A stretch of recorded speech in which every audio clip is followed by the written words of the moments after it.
Okay, so picture this. Imagine waking up, but the sun isn't really bright. It's just this dim red circle hanging in a gray sky. Right, like perpetual dusk. Exactly. And the light it gives is weak, barely enough to see. The wind isn't just blowing. The source says it's crying and whimpering over the fallen corn. It sets such a mood, doesn't it, straight away? It really does. And then there's the dust. Not just dirt, but an emulsion of dust and air. Mm. It's so fine. It says it settles like pollen on everything. Your chairs, your tables, the plates you eat from. Ugh, you can almost feel it, that grittiness. Totally. Families are huddled inside, but it doesn't matter. This stuff seeps in everywhere. People end up tying handkerchiefs over their faces, wearing goggles, just to walk outside their own house. It's a chilling picture, isn't it? And this isn't sci-fi. No, not at all. This is the reality, the lived experience at the Dust Bowl. The excerpts we're looking at today capture it with such brutal clarity. It's more than just description. Right. It plunges you right into this hostile environment where nature itself feels like the enemy. Yeah, absolutely. Welcome to the deep dive, everyone. Today we're jumping headfirst into that raw, really unflinching world depicted in these sources. We're going to follow this journey of forced migration, the shattering of dreams, but also the incredible resilience. You know, the spirit of people who lost almost everything. But somehow found a new way to belong. Yeah. Exactly. So our mission for you today is to dig deep into these sources. We want to pull out the most profound insights, get beyond just what happened, and really try to grasp how people endured it all, how they changed. We'll look at how a whole way of life was just destroyed, the brutal journey west, and the really surprising ways people built new identities, new communities, when faced with just unimaginable hardship. And there are some real aha moments in here, I think. Lessons about human resilience, sure, but also about the true cost of what we often call progress. Yeah, this material, it's not just a story, it's like a window, isn't it? A window into a really pivotal moment in American history. It gives you this deeply human look at the huge economic and environmental forces that just reshape the entire nation. Forces us to think about, well, what humans are capable of adapting to. Okay, let's dive into part one. The shattered past. Yeah. We're talking life in the Dust Bowl and the journey back home, at least initially for some. And the land itself feels like a character here, right? A character expressing despair. Oh, absolutely. The sources paint this incredibly stark picture of Oklahoma, that dim red circle sun we mentioned, barely cutting through the gray, giving only a little light like dusk. Like the world's been muted. Yeah, and the wind isn't just blowing, it cried and whimpered over fallen corn. Even night doesn't bring relief because, it says, stars could not pierce the dust to get down. Wow. That imagery isn't just, pretty writing. It creates this oppressive atmosphere. Nature has turned hostile, actively hostile. It forces people into this defensive crouch against their own home. And it really hammers home how tied together human well-being and the land's health actually are. Physically, psychologically, everything. It's like the land itself is grieving. And that dust. Mm-hmm. It wasn't just like a bad day, it was constant, suffocating. An emulsion of dust and air, remember? So if it settled like pollen on the chairs and tables, on the dishes, people were always brushing it off their shoulders. Yeah. There were little lines of dust lay at the door sills. You couldn't escape it. No matter how hard you tried, it just got in. Yeah. And that forced this desperate adaptation, tying handkerchiefs over your nose, wearing goggles. Yeah. Just basic survival tactics for leaving the house. Right. It shows this fundamental shift, doesn't it? Your home, the place that sustained you, now demands constant protection just to exist to it. Oh. It's not just a disaster. It's an environment actively trying to erase you. It's into this landscape, this bleakness, that Tom Joad returns, just paroled from prison. And his journey starts with trying to hitch a ride. Right away, we see this kind of moral tightrope people are walking. Yeah, the truck driver. Exactly. He's got this no rider sticker on the windshield, put there by the boss, the rich bastard, as he calls him. But Tom, he's sharp. He sees the driver's conflict and says something like, sometimes a guy will be a good guy even if some rich bastard makes him carry a sticker. Kind of traps him, doesn't he? He does, and it's such a crucial little scene. It shows how even basic kindness, giving a guy a ride, gets tangled up in economic pressure, class issues. Yeah. The driver wants to be decent, you can feel it, but he's constrained by the rules set by the guy with the money. Even the smallest good deed becomes this negotiation. And then Tom, almost casually, just drops the bomb about his past, tells the driver, homicide, that's a big word. I mean, I killed the guy, 7 years, I'm sprung in 4 for keeping my nose clean. Just like that, boom. Yeah, Yeah. And the driver's reaction is immediate. His eyes slip over Joad's face to memorize it. Oh. He tries to back off, saying, I mind my own yard. Drip up a wall. But Joad sees right through it. Says, when you've been in stir a little while, you can smell a question coming from hell to breakfast. You telegraphed yours the first time you opened your trap. It's Yeah. just so blunt, Mhm. unvarnished. It is, and it tells you so much about Joad right away. He's frank, observant, he reads people, he knows the score, he understands the suspicion, the judgment, and just lays it out there. Yeah. And that honesty in a world that's probably full of lies and desperation, it paradoxically gives him a kind of, well, wait, sets him apart. He doesn't play games. And then, just as he's leaving the truck, he spots this turtle, a high-domed land turtle crawling through the dust. Mhm. He picks it up, notices its back is like the dust, brown-gray, but its underside is creamy yellow. It struggles, wets his hand, and he decides to wrap it in his coat and take it with him. It's such a resonant image, that turtle. It really is.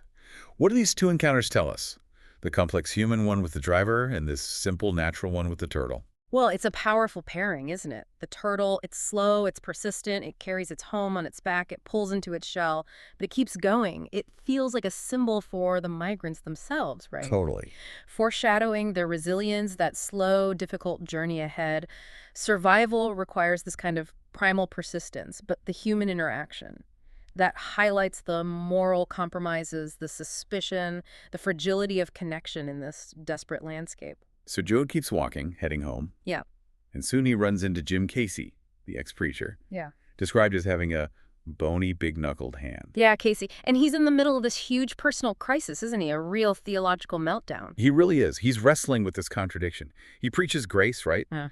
But then he watches people getting grace so hard they're jumping and shouting. Mm-hmm. And then, Then the human stuff kicks in. right, he says, now they say laying up with a girl comes from the devil. But the more grace a girl got in her, the quicker she wants to go out in the grass. It's such a human observation. It is. And his big question, the one tearing him up, is how can the devil get in when a girl is so full of the Holy Spirit? Yeah. He just can't square it. And Casey's crisis, his personal struggle with faith versus, well, basic human nature. It's like a microcosm of the whole society's breakdown, isn't it? That's a great way to put it. Old beliefs are crumbling under the weight of this harsh new reality. People are forced to look for meaning somewhere else, beyond the old institutions. His questioning of dogma, faced with undeniable human urges, hints at this bigger search for meaning that's going to be central to the whole journey. And Joad's response. So typical Joad, Yeah. simple, pragmatic, almost casual. He just says, there ain't nothing like a good hot meeting for pushing him over. I've done that myself. No angst there. None at all. Just a straightforward observation about human behavior. Such a contrast to Casey's turmoil. And that contrast is really telling. Casey is wrestling with the foundations of faith, his role as a guide. Joad's just observing life, raw experience, no judgment. It sets up this dynamic, doesn't it? Where traditional spiritual leadership is being reevaluated, maybe replaced by something more grounded, a new kind of preacher for a desperate time. So Joad and Casey walk towards the Joad farm. And the landscape, it's familiar but totally wrong. Alien, cornstalks throwing gray shadows sideways, that raw smell of hot dust. Dark green cotton, just barely visible through a film of dust. Everything coated. Yeah, and the distance toward the horizon was tanned to invisibility. It's like the world is fading out. Vanishing. But Joad still remembers. He remembers the old boundary fence. Recalls his father saying he'd give him a feeling that 40 was 40. A little human detail. And that Uncle John got the wire for a shoat. Small things that rooted them there. And those details are crucial. It's not just a backdrop. The environment is an active force, creating the sense of loss, of alienation, that tan to invisibility horizon, the dust. It reinforces this idea of a disappearing world. Yeah. And Joad's memory of the fence, connecting the land to family history, it makes its current state, this ruined state, even more painful. It highlights a past that's just gone, irretrievably. And the farmhouse itself, the signs of abandonment are everywhere. Broken windows, throwing rocks still on the floor inside. Joad notes that kids always know when a house is empty. They're the first thing to break the windows. There's no furniture left, just junk, like an old beer opener and a broken fork. Stripped bare. But then he finds something. Ma's worn-out high-button shoe, just lying there. Oh, wow. That's powerful. Isn't it? Such a small, intimate thing. But it speaks volumes about everything that's been lost. A whole life, a whole family's presence, reduced to this single forgotten object. It really connects the huge abstract loss of the farm to something deeply personal, emotional. The loss of home, warmth, history, all in that one shoe. And then there's this one lone survivor, a lean gray cat that stayed behind. Still there, huh? Yeah. And Joad is actually puzzled. He notices nobody ripped some lumber off this house. Well, that ain't right. Like he expected it to be scavenged, but it wasn't. That is interesting. What does that feel like? Coming back to what should be home and finding this, Huh. a hollow shell. It's not just physical decay, it's emotional emptiness. But maybe that unlooted lumber suggests, I don't know, some lingering respect, some weird community code even in absence. That's a really interesting thought. The empty house is pure desolation, yeah. But the fact that it wasn't completely stripped, plus the cat staying, maybe it does hint at some unspoken boundary. A flicker of shared hardship, maybe, preventing outright looting. It's a strange contrast to the huge, impersonal destruction we're about to see. Suggests some human decency, or maybe just a shared understanding still exists at ground level. Okay, moving into part 2, the roots of dispossession. And the big question, who or maybe what is the monster responsible for all this? Yeah, the sources get right into the mechanics of it. This chilling dialogue between the landowners, the ownermen, and the farmers, the tenant men. It's brutal. The owners just lay it out. But you'll kill the land with cotton, we know. We've got to take cotton quick before the land dies. Then we'll sell the land. Cold calculation. Totally. And they justify it by saying the orders came from the East. The directive was, make the land show profit or we'll close you up. So the real monster here isn't really a person, is it? It's the system. Things like it. Industrial agriculture, this cold, profit-first logic that just steamrolls generations of human connection to the land. It's this impersonal force that makes men act against their own neighbors, maybe even their own conscience. And it dictates this new, brutal kind of struggle. The bank's demand for profit coming from the East shows how huge and faceless these forces are. Nobody feels responsible. And the tenant farmers, their response is just raw. All about roots, history. Grandpa took up the land, and Paul was born here, and we was born here. Generations on that soil. Exactly. Their question is desperate, fundamental. But what'll happen to us? How'll eat? And the owner's reply is just devastatingly dismissive. Yeah. The monster isn't men, but it can make men do what it wants. The bank can't be responsible. And their solution? Go west. Why don't you go on west to California? There's work there, and it never gets cold. A false promise, we know now, but it shows how callously they just offload the human cost. It's tragic. The tenants appeal to their lived history, their connection, and they're met with abstract economics. That monster idea lets everyone off the hook. It makes the eviction feel like some unstoppable natural disaster, not a choice made by other humans. And yeah, sending them to California just pushes the problem down the road, out of sight, out of mind. And then we see the direct impact, the tractor driver. It's Joe Davis's boy. Someone they know, Driving the tractor that pushes them off their land. working against his own people. And his justification. $3 a day, I got a wife and kids, we got to eat. He tells the tenant farmer flat out, cropland isn't for little guys like us anymore. It's such a potent picture of how the system forces people into these impossible corners. He's trapped. He needs to feed his family, even if it means destroying his neighbor's life. And the description of the tractor, it's visceral. The iron guard bit into the house corner, crumbled the wall, and wrenched the little house from its foundation so that it fell sideways, crushed like a bug. Crushed like a bug. Wow. And the driver, his goggled and a rubber mask covered his nose and mouth. He's become this dehumanized agent of destruction. Yeah, hidden behind the mask and goggles. It emphasizes that impersonal, almost robotic force that's dismantling their world. A really profound comment on the human cost of survival within that system. The sources also make this stark contrast, don't they, between the living warmth of a horse in a barn, its breath, its heat, its movement, and the cold, dead efficiency of a tractor. It suggests that with mechanization, the wonder goes out of land and the working of it. It leads to contempt that comes only to a stranger. That feeling of lost connection is so strong. Yeah. Absolutely. That contrast nails it. It's about prioritizing profit over people, over tradition, over connection. Mechanization isn't just about getting the job done faster. It severs that intimate, almost spiritual bond between farmer and earth. That contempt that comes only to a stranger. That speaks to losing stewardship, losing respect for the very ground that fed them. It signals the end of their old world, leaving them completely adrift. So with the land itself now hostile, the struggle gets deeply personal as the the Joad family prepares to leave. This brings us back to Tom, finding out what's happened. And he runs into Muley Gray's. Ah, Muley, the graveyard ghost. Yeah, described as almost spiritually tied to the land.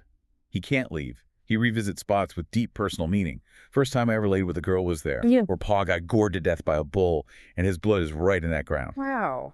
His identity is literally in the soil. Seems like it. Muley tells Joad, the family's at Uncle John's already moving stuff in 3 trips with your Uncle John's wagon, including, heartbreakingly, your grandma and grandpa's setting up against the headboard, just taken like furniture. Oh, man. But Muley, he's made his choice. No, I won't. I can't go away. I gotta stay now. He's staying. That's fascinating, Muley's connection. It's visceral. He can't cut ties. For these folks, identity wasn't just cultural, it was tied to the physical place. Displacement is like a spiritual death for someone like him. Yeah. His refusal shows the different ways people react. Some cling to the familiar, even if it means starving. Casey, the preacher, he reflects on this too, says, fella gets used to a place it's hard to go. Fella gets used to a way of thinking it's hard to leave. He gets it. But Casey's changing too. He starts thinking, maybe there's a place for a preacher. Folks out lonely on the road, folks with no land, no home to go to. They got to have some kind of home. He's seeing a new purpose. And that's so significant, Casey's evolution. He's shedding that old preacher identity, realizing his calling now is to provide a different kind of home, a moral anchor, a sense of community for the displaced. Yeah. It foreshadows the whole collective journey where new ways of belonging have to replace the old ones. It's like a pragmatic spirituality, shifting from rigid rules to just human connection. We also get these glimpses into the Joad's past.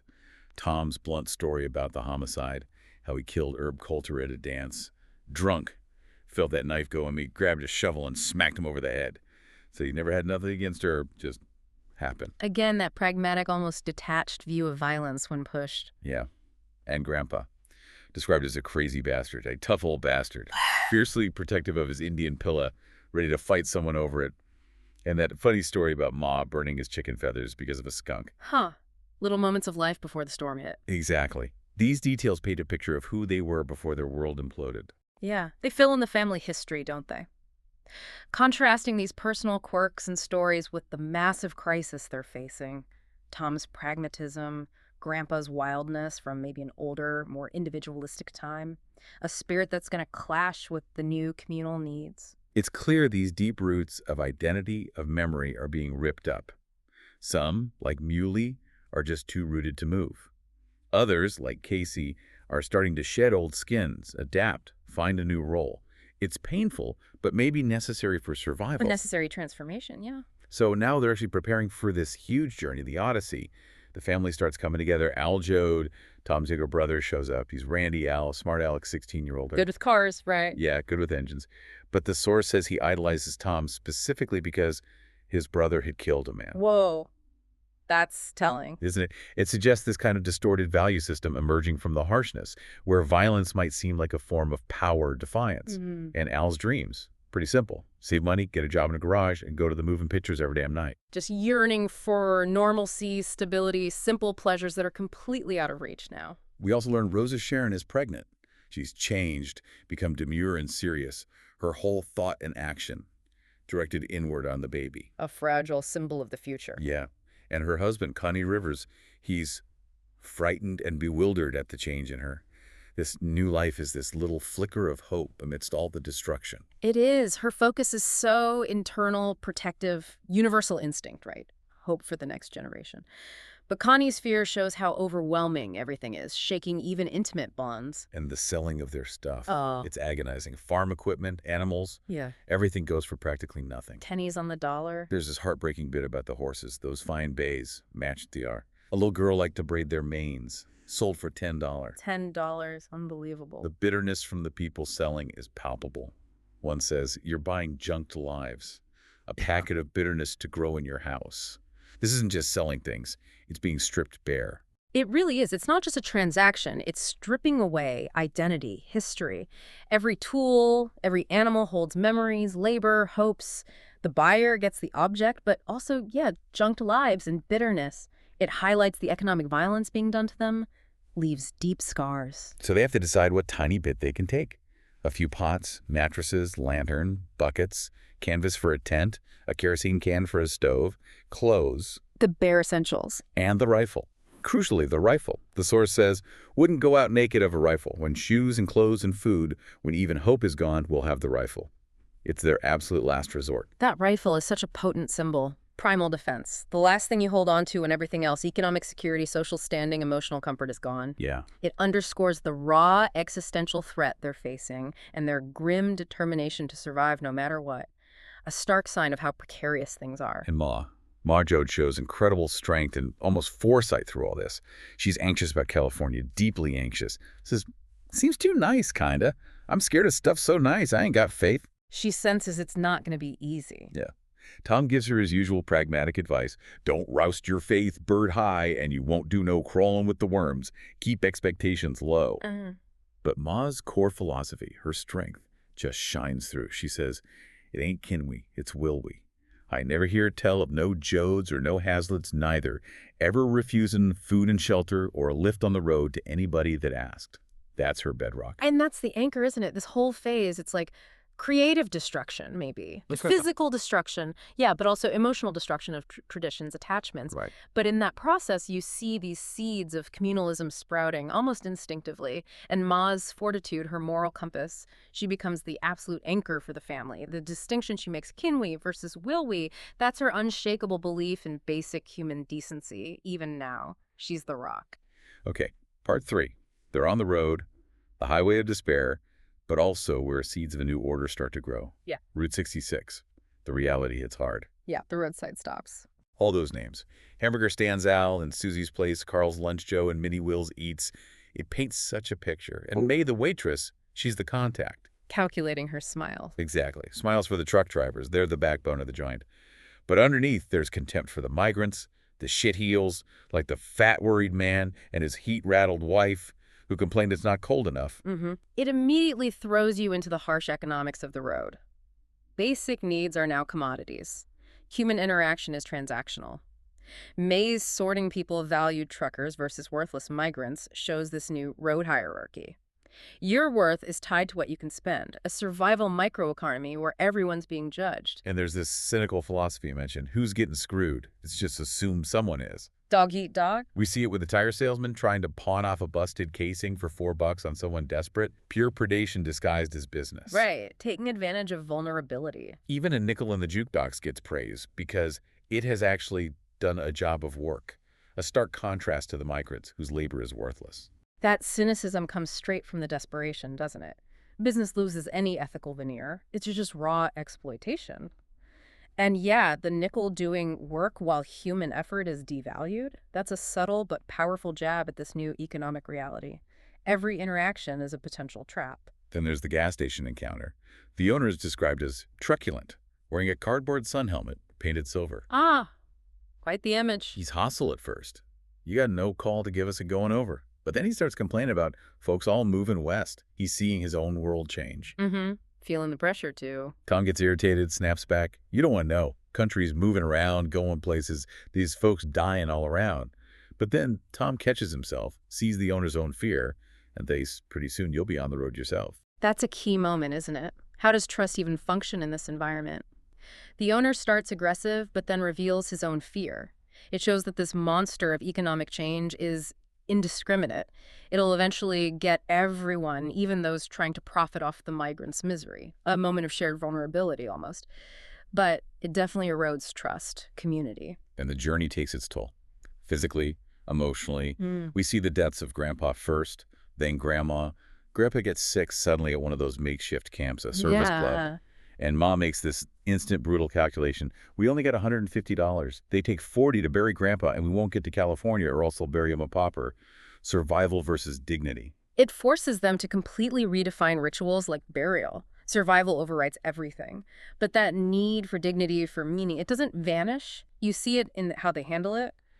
That $40, though, it just lays bare the impossible choices. Tradition versus starvation, basically. A visceral gut punch showing the cost of being poor. So they bury him themselves, privately. Joad writes an epitaph on a piece of paper, puts it in a fruit jar. This here is William James Joad, died of a stroke, old man.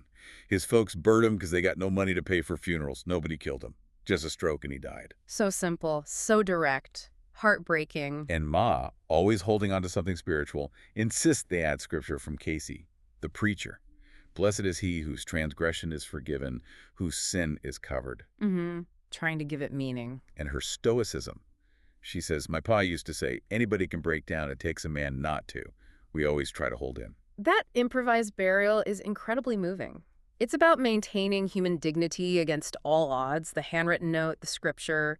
It shows their values, their refusal to let him just disappear, be dishonored. Yeah. And Ma's stoicism isn't coldness, it's disciplined strength. It's what's needed to keep everyone else going. And it ties back to what Casey said later, right? Grandpa in the old place, they was just the same thing. Yeah. Connects his death directly to losing their home, their life. Grandma's decline is slower. She whimpered softly like a puppy. Rose of Sharon has to lie with her. Ma says, she needs somebody now. She's knowing now. Like, she understands what's happening. The end is near. Her death isn't discovered until they actually arrive in California. It's Ruthie, the child, who just states it plainly. That's Grandma, and she's dead. No drama, just fact. Yeah. It underscores the grim new normal. Death is just there, constant. You have to develop this hardened acceptance. And Ruthie's bluntness shows how even the kids are being changed by it, desensitized to things that should be monumental. But amidst all this loss, something amazing starts happening. These new communities start forming right there in the roadside camps. The worlds. Yeah, the sources say isolated families begin to merge. The 20 families became one family. The children were the children of all. The loss of home became one loss, and the golden time in the West was one dream. That shift from I to we. It's a crucial turning point, a testament to resilience. When everything else is stripped away, that basic human need for connection, for order, just asserts itself. This spontaneous social structuring turns individual survival into a shared thing. I becomes we. Human ingenuity under extreme pressure. And you see in practice shared resources. If one kid gets sick, 100 people feel the despair. A baby is born, 100 people feel the birth joy. People would rummage through their few belongings to find a present for a new baby. It becomes this informal insurance system. A man with food fed a hungry man and thus insured himself against hunger. That mutual aid system is brilliant because it's organic, practical, it's social insurance born out of necessity. It shows that solidarity isn't just a nice idea, it's essential for survival when the official systems fail you. A powerful lesson in collective self-preservation. And as these little worlds move west, they even start developing self-governance. Leaders emerged, then laws were made, then codes came into being. Creating order out of chaos? Yeah. There's even a specific rule mentioned about collecting money for baby burials. A pile of silver coins grew at the door flap, for a baby must be well buried, since it has had nothing else of life. Even in desperation, they're creating rules based on shared values. That really highlights the deep need for order, for dignity. Making rules, especially for something as tragic as burying a baby, shows they're holding on to their humanity, valuing life, establishing new norms when the old ones are impossible. And there's this daily rhythm, this ritual of community. Every night, pitch the tents and bring down the beds, build a temporary home. Every morning, tear it down. Canvas was folded, the tent poles tied. Constant motion, but creating structure within it. And everyone finds their place. Yeah. Each family member grew into his proper place, grew into his duties, without instruction. It just happens. This spontaneous social engineering is incredible, turning survival into a shared project. It really is remarkable, a fluid, emergent social structure. Roles adopted instinctively based on need, on the group's well-being. That cycle of building and dismantling home symbolizes their transience, yeah, but within that uncertainty, they forge real bonds, a collective identity. Testament to the human spirit. All right, part 4, they make it. California, the promised land. Yeah. Or is it? Yeah, that initial arrival. It's intentionally deceptive, isn't it? Seems like it. They finally get over the pass, look down, and see the beautiful valley below orchards and vineyards and little houses, and in the distance a city. And oh my God, it's over. You can just feel that wave of relief. Pure, overwhelming relief. But it's so fleeting, built on this false promise, that vision of paradise. It gets shattered almost immediately by the reality of systematic exploitation. The land they dreamed of becomes a new kind of trap. Human labor is just a disposable thing. It sets up this core conflict. Human dignity versus unchecked capitalism. And that beautiful view quickly turns into the reality of the ragtowns, the Hoovervilles. Yeah, the name itself tells you so much. Destitution, government neglect. Houses made of tents and weed-thatched enclosures, paper houses, Yeah. stuff that melts in the rain. At night, the men gather, squatting on their hams, just talking about the land they had seen, dreaming of what they lost or hoped for. Mm-hmm. And we hear about desperate acts, like stealing a bottle of milk from a porch. Just pure survival needs, driving people past old boundaries. Right. These makeshift towns are the stark opposite of the promise. They show the depth of the displacement, the desperation that forces people into acts they wouldn't normally consider, a breakdown driven by need. The sources then explain this shift to farming on paper. Mm-hmm. Owners who forgot the land, who only cared about principal plus interest. Disconnected. Totally. And the rise of stoop crops, lettuce, cauliflower that forced workers to crawl like a bug or go on his knees like a penitent. Humiliating, back-breaking labor. Yeah. And it's a system where a man could work hard, feed himself, and still end up owing the company money when the job was done. That shift is critical. From stewardship to just numbers on a page, it shows the dehumanizing effect of absentee ownership, financialization. Workers become disposable cogs in a profit machine, trapped in debt cycles just like the tenant farmers back home, but now maybe even worse, more precarious because they're mobile. That's the core of the exploitation, keeping people indebted and powerless. And the sources draw this sharp line, don't they? Between the migrants called the new barbarians, who just want two things, land and food, and the established Californians who want accumulation, social success, amusement, luxury. That contrast sets the stage perfectly for the conflict. The migrants have these fundamental existential needs. The locals represent a society already focused on accumulation, comfort. It breeds suspicion, fear, the criminalization of the migrants just for trying to survive. Their struggle is framed as a threat. So in one of these Hoover Gills, Com meets a guy named Floyd Knowles. He gives Tom some bitter wisdom. There ain't no work to settle ya. Nothing permanent. Yeah, and then Floyd defines what a red is. Right. Not about politics, really. He says a red is any son of a bitch that wants 30 cents an hour when we're paying 25. And then he adds, hell, Mr. Hines, we're all reds. That's such an insightful moment. It cuts right through the political labels. Red just means anyone demanding a fair wage, basic dignity, which means everyone in their situation is a red. Yeah. It immediately shows the manipulation by the owners, branding legitimate grievances as subversive to keep wages down, stop organizing, weaponizing language. Then there's that absolutely heart-wrenching scene with Ma. She's trying to cook for her family, Yeah. but other starving kids gather around, watching. Oh, that scene is brutal. Her struggle is agonizing. I can't rob the family. I gotta feed the family. She makes this impossible choice. Her family eats first. Then she gives the tiny bit of leftovers to the waiting kids, telling them it ain't gonna do you no good. And then she has to retreat into the tent because she can't bear to watch them eat it. It just perfectly illustrates the terrible moral dilemmas forced on people by poverty. Ma isn't selfish. She's facing an impossible choice between her own family's survival and this overwhelming need right in front of her. Yeah. Her retreat shows the emotional cost of these compromises, how desperation can wear down empathy, community bonds.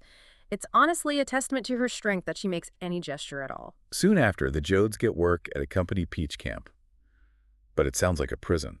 Escorted in by motorcycles, guards with shotguns everywhere. Control, fear. The wage, 5 cents a box, no bruised fruit. Pitiful.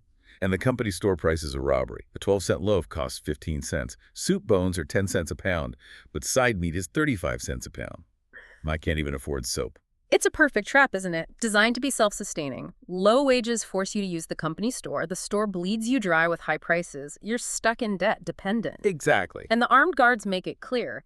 This system is maintained by force. Any resistance will be crushed. It criminalizes basic needs, destroys any hope of getting ahead. But then, like a breath of fresh air, they find a government camp. Weed patch. And it's a completely different world. It's a stark contrast, yeah. A glimmer of hope. The source says, got nice toilets and baths, and you can wash clothes in a tub, and these water right handy, good drinking water. Mm-hmm. Basic decencies. Mm-hmm. And crucially, there ain't no cops allowed to come look in your tent anytime they want, and the fellow runs the camp is so polite. Respect. Dignity. These government camps are such a powerful counter-narrative. They show that when people are given just basic dignity, some agency, they can self-organize, maintain order, build community, even in dire straits. It's a tangible vision of collective action, of a more humane way. Simple respect makes all the difference. There's even that funny, touching moment with the kids, Ruthie and Winfield, discovering a flush toilet for the first time. Ah, yeah. They describe it as a hissin' and a swishin'. Hmm. Ma laughs, and they feel shame of their ignorance. It's such a human detail. Shows what simple things they've been denied. It does. It's lighthearted, but it subtly highlights the deprivation they faced and their capacity for wonder, for learning when they're in a supportive place. It says a lot about what they missed out on. And these camps run on self-governance. Folks here elect their own cops. Central Committee makes the laws. Direct democracy in action. And there's a key rule. Any preacher can preach in this camp. Nobody can take up a collection in this camp. A clear response to potential exploitation they've maybe seen elsewhere. That's radical compared to the outside world. The self-policing, the committee structure, it fosters real responsibility, autonomy. And that rule about collections directly protects vulnerable people from being preyed upon through their faith. It builds genuine community, gives people back some control. And the square dance. Yeah. It becomes more than just a dance, doesn't it? It's like a form of resistance. Absolutely. Willie Eaton, the entertainment chairman, organizes the men to defend the dance against deputies who might try to break it up. Tells them how to handle it. Sock them where they won't bleed, move them out.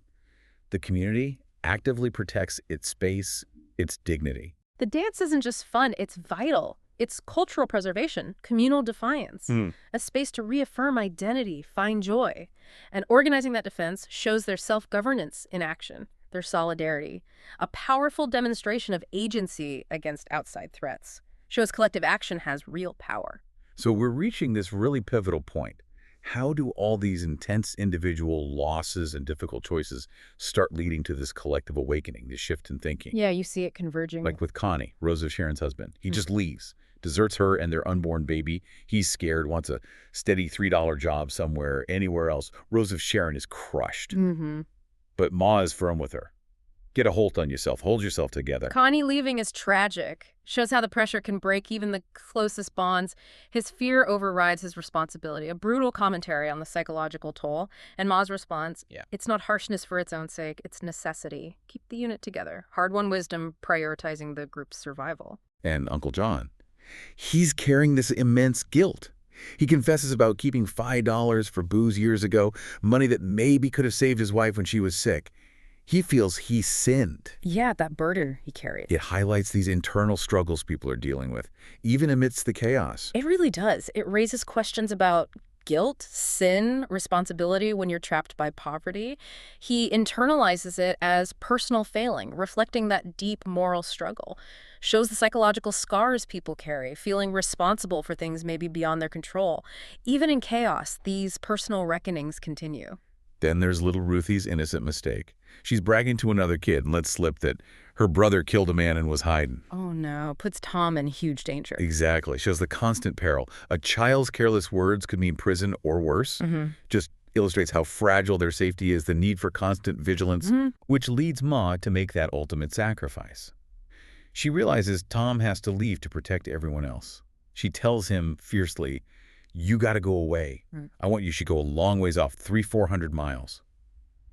And gives him the little money they have. Choosing his survival over her own need to have him there. Yeah. It's the ultimate maternal sacrifice, isn't it? She knows his presence, given his past and maybe recent events involving Casey, puts the whole family at risk. Her love manifests as this willingness to endure separation for his safety, and by extension, the family's future. Painful, but necessary. And this forces Tom's big transformation, really crystallizes it. He's been absorbing Casey's ideas, and now it clicks. He reflects on Casey saying, a fella ain't no good alone, that we're all just a little piece of a great big soul. Yeah, that collective soul idea. He remembers Casey quoting scripture, Ecclesiastes, 2 are better than 1 because they have a good reward for their labor. And Tom puts it all together in this incredibly powerful way. He tells Ma, basically, I'll be everywhere, wherever you look. Wherever there's a fight so hungry people can eat, I'll be there. Wherever there's a cop beating up a guy, I'll be there. It's more than just him now. That's the absolute ideological core, isn't it? Tom's transformation. Fueled by Casey's philosophy, yeah, but also his own brutal experiences. He shifts from just surviving himself to this broader collective consciousness. His vow isn't just personal, it's this new secular spirituality rooted in social justice, in solidarity. He becomes the living embodiment of Casey's sacrifice, the evolving we, a symbol of resistance. And Casey pays the ultimate price. Killed during a strike, hit with a pick handle while confronting A deputy. martyr for the cause. Tom's memory of it is so visceral, him laying there, head just crushed flat and oozing. That image seals Tom's commitment. Casey's ideas, his spirit, flows right into Tom. Casey's death is the catalyst. It turns philosophy into a concrete call to action for Tom. That brutal image forces him to face the violent reality of the struggle, pushes him fully into Casey's vision of collective resistance. A personal loss sparking this huge awakening. His sacrifice fuels the whole nascent movement.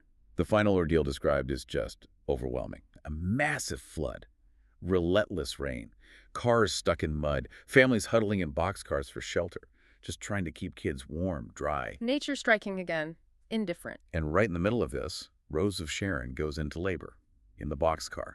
Her pain spurs Ma to rally the men, build that bank, fight the rising water. This final struggle just encapsulates everything. Nature's indifference, human exploitation, the odds feel insurmountable.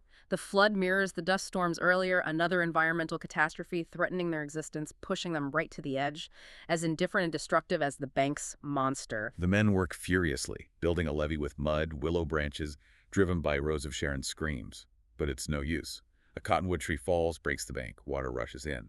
Highlighting their ingenuity, their determination, yeah. But also the limits of human effort against these huge forces. The levee breaking is this tragic reminder of how precarious they are. Even their combined strength isn't always enough. Constant vulnerability. And then the deepest tragedy, Rose of Sharon's baby is born, stillborn. Oh, just devastating after everything. The family makes another pragmatic, heartbreaking decision. Bury the baby secretly. Ma says, there's lots of things against the law that we can't help doing. Uncle John, still carrying his own guilt, takes the tiny body away. That stillbirth is such a crushing blow. Symbolizes the death of hope, almost. The cost of the journey made brutally clear. And the secret burial. It just underlines their alienation from normal society, the desperate measures needed just to maintain some shred of dignity and grief. Uncle John doing it connects his past guilt to this new communal tragedy, deepens the toll. But even facing this, Ma finds this profound perspective, this philosophy of perseverance. She tells the others, man, he lives in jerks, baby born and a man dies, and that's a jerk. Like isolated events. It's all one flow, like a stream. The river, it goes right on. Woman looks at it like that. We can get a die out. People is going on. Her simple approach. Just try to live the day. Just the day. That's the anchor of resilience right there. Ma's wisdom, seeing life as this continuous flow, not just disconnected jerks. It speaks to this indestructible human spirit, a determination to go right on, learning to live just the day. It's acceptance of struggle, of loss, but also this unshakable faith in humanity's continuation. She embodies that enduring strength. And the story doesn't end with triumph. We leave the Joads and the Wainwright family they're with, still struggling, still searching for work, picking thin cotton for seconds. The daily fight just continues. Yeah, it's deliberately unsentimental, reinforces that the struggle isn't over. Thin cotton, seconds. Even when they find work, it's marginal, barely enough, but it's also a testament to their spirit, isn't it? That determination to keep going, keep working, just go right on, one day at a time. So wrapping up, we've really followed the Joads, haven't we? Through the dust, literal and figurative. We saw those impersonal forces shatter their home, traveled that long, hard Route 66, navigated the brutal realities of California. And through it all, we explored how these scattered, exploited people managed to find new ways to build community, maintain dignity, even resist in the most unlikely circumstances. And this deep dive, it really lays bare how thin the line is between individual struggle and the fate of the collective, doesn't it? When homes are gone, livelihoods vanish. How do you define family? What does community even mean then? It forces you to rethink the basics. Absolutely. And thinking about today, our world still deals with mass displacement, economic insecurity, climate change impacting people. What lessons can we take from that fierce determination, from people who faced absolute loss but just refused to die out, who chose to go right on? It leaves us with a powerful question, I think. What does it really mean for us now to understand that shift from thinking just about I to understanding and living as we? Is that a choice we make, or is it becoming a necessity again? That's a heavy thought to end on. The strength, the endurance we've seen in these excerpts, Yeah. it really invites you to look deeper, doesn't it? Into the history of the Dust Bowl, sure, but also into the ongoing fights for social justice that still echo from that time. What questions does all this raise for you listening now? Yeah. About connection, about resilience, about the power of people acting together in your own communities? Yeah, keep exploring, keep thinking about it, keep asking those tough questions.